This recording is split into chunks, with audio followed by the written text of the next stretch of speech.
నా పేరు R Adiseshu, school assistant physical science, government high school Nelakondapalli, Khammam జిల్లా. ఈ 2 రోజుల ప్రోగ్రాం చాలా యూజ్ఫుల్. పర్సనల్గా కాకుండా ఇట్లా కాకుండా మొత్తం ఉడమికి అంటే భూమి మొత్తం ఇప్పుడు పొల్యూషన్తో మన ప్లాస్టిక్ వాడకంతో చాలా ఇబ్బంది పడుతుంది. దీని అన్నిటికీ పరిష్కారం ఏంటంటే చెట్ల పెంపకం మరియు ప్లాస్టిక్ని నిరోధించడం సాధ్యమైనంత వరకు. ఈ 2 రోజుల్లో జరిగిన ప్రోగ్రాంలో ఈ 2 చుట్టే జరిగింది ప్రోగ్రాం మొత్తం. కాబట్టి ఇది చాలా గొప్ప కార్యక్రమం. ఇది మాకు ఇవ్వటం ద్వారా ఇది మాతోనే ఆగకుండా మా స్కూల్లో ఉన్న పిల్లలు 200 మందికి తెలుస్తుంది.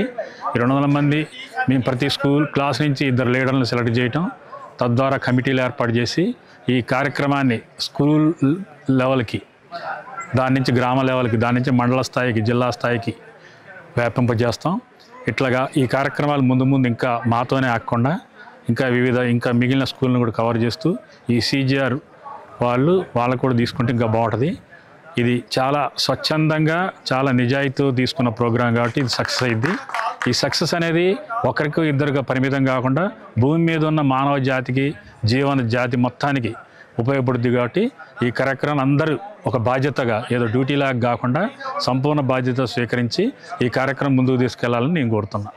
ఎర్త్ సెంటర్లో జరుగుతున్నటువంటి 12, 13 తారీఖు నాడు జరుగుతున్నటువంటి CGR వారి యొక్క సమక్షంలో జరుగుతున్నటువంటి కార్యక్రమం అనేది అద్భుతమైనటువంటి కార్యక్రమం. దీంట్లో మనకు తెలంగాణ మొత్తం మీద ఉన్నటువంటి అన్ని పాఠశాలలో కానీ లేకపోతే గ్రామాల్లో కానీ అన్ని ప్రాంతాల్లో కూడా ఈ యొక్క గ్రీన్ రెవల్యూషన్ తీసుకురావాలన్న ఉద్దేశంతో CGR అనేటటువంటి ఈ సంస్థ వీళ్ళు మనకు అనేకమైనటువంటి ప్రతిపాదనలు కూడా తీసుకురావడం జరిగింది. మన ప్రభుత్వం వారి యొక్క సూచనల మేరకు, అదేవిధంగా వీరి యొక్క కృషి మేరకు ఈ యొక్క కార్యక్రమం అనేది ముందుకు పోతూ ఉంది. దీనిలో ముఖ్యంగా తీసుకున్నట్లయితే పాఠశాలలో ఉన్నటువంటి ఉపాధ్యాయులందరూ కూడా వీళ్ళందరూ కూడా బేసిక్ సంబంధించినటువంటి అంటే ఫండమెంటల్ లెవెల్ కాబట్టి వీళ్ళందరికీ కూడా రాష్ట్ర స్థాయిలో ఉన్నటువంటి 33 జిల్లాల్లో ఉన్నటువంటి biological science and physical science ఉపాధ్యాయులందరికీ కూడా అంటే ప్రతి జిల్లా నుంచి కూడా బయాలజికల్ సైన్స్ నుంచి ఒక 3, ఫిజికల్ సైన్స్ నుంచి ఒక 3 తీసుకొని వారికి మనకు పాఠశాల స్థాయిలో వివిధ కార్యక్రమాలు అంటే వాటర్ వేస్ట్ అనేది, వాటర్ హార్వెస్టింగ్ కానీ, లేకపోతే మెడిసినల్ ప్లాంట్ కానీ, కిచెన్ గార్డెన్ కానీ వంటి అంశాలు అనేటివి ప్రాథమికంగా విద్యార్థులకు తెలియజేస్తూ అక్కడ ఇంప్లిమెంటేషన్ చేస్తూ మరి అక్కడ ఎప్పుడైతే పాఠశాలలో ఇంప్లిమెంటేషన్ చేస్తామో అక్కడ మనకు టీమ్స్ అనేవి ఏర్పాటు చేయాలి. మెయిన్గా టీమ్స్ అనేవి ఏర్పాటు చేసి అక్కడ ఉన్నటువంటి ఫిట్ కానీ, లేకపోతే హార్వెస్టింగ్ కానీ, లేకపోతే మెడిసిన్ ప్లాంట్ కానీ, లేకపోతే కిచెన్ గార్డెన్ కానీ వంటివి అనేటివి వాళ్ళకి బాగా అలవాటు చేసినట్లయితే ఆ తోటి విద్యార్థులు కూడా అలవాటు అయిపోతుంది. ఆ విధంగా పాఠశాలలో ఉన్నటువంటి విద్యార్థులందరూ కూడా అలవాటు అయినట్టయితే వాళ్ళ యొక్క గ్రామంలో ఉన్నటువంటి పేరెంట్స్కి కానీ, అదేవిధంగా వాళ్ళ బంధువులు కానీ ఈ యొక్క కార్యక్రమం అనేది మరి దీన్ని కొనసాగిస్తూ మనకు రాష్ట్ర స్థాయిలో తెలంగాణ రాష్ట్రంలో జరిగేటటువంటి యొక్క CGR వారి యొక్క సహాయ సహకారాలతో గ్రీన్ రెవల్యూషన్ అనేది తీసుకొస్తే బాగుంటుంది. ఇప్పుడు జరుగుతున్నటువంటి అనేకమైనటువంటి పొల్యూషన్స్ అనేటివి జరుగుతూ ఉన్నాయి. ఈ పొల్యూషన్స్ తగ్గడం కోసం గాను వీళ్ళు చేసేటటువంటి ప్రయత్నం అనేది మామూలుగా ఉన్నటువంటి విషయం కాదు.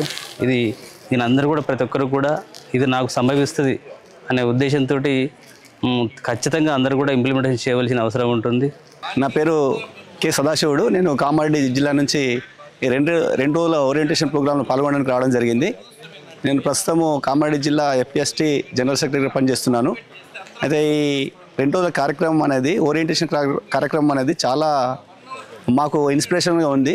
అంటే ఇక్కడ వీళ్ళు నిర్వహించే ఆస్పెక్ట్స్ అన్నీ కూడా పర్యావరణం లోపల ఆ జీవ వైవిధ్యాన్ని ఎలా సంరక్షించాలి, ఈ జీవ వైవిధ్యాన్ని సంరక్షించడం లోపల పాఠశాల లోపల ఉండే విద్యార్థుల బాధ్యత ఏంది, సైన్స్ టీచర్గా మా బాధ్యతలు ఏందని చాలా విషయాలను చాలా చక్కగా చెప్పడం జరిగింది. ఇందులో ముఖ్యంగా మాకు నచ్చిన అంశాలు ఏంటంటే సీడ్ బాల్స్ ఎలా తయారు చేయాలనేది ఒకటి అంశము, ఇంకా రెండోది వాటర్ హార్వెస్టింగ్ ఎలా నిర్వహించాలి, అట్లాగే కిచెన్ గార్డెను, మెడిసినల్ ప్లాంటేషను ఇవన్నీ ఏ విధంగా చేయాలనో అన్ని విషయాలను మనకు కూలంకషంగా ఎలా నిర్వహించాలనో మాకు చాలా విపులంగా ఈ CGR సంస్థ తెలియజేయడం జరిగింది. కాబట్టి మమ్మల్ని ఇక్కడికి తీసుకొచ్చి ఈ CGR యాక్టివిటీస్లో భాగస్వాములు చేసినందుకు మేము CGR ఫౌండేషన్ వారికి ధన్యవాదాలు తెలియజేస్తూ ముగిస్తున్నాను. Thank you sir.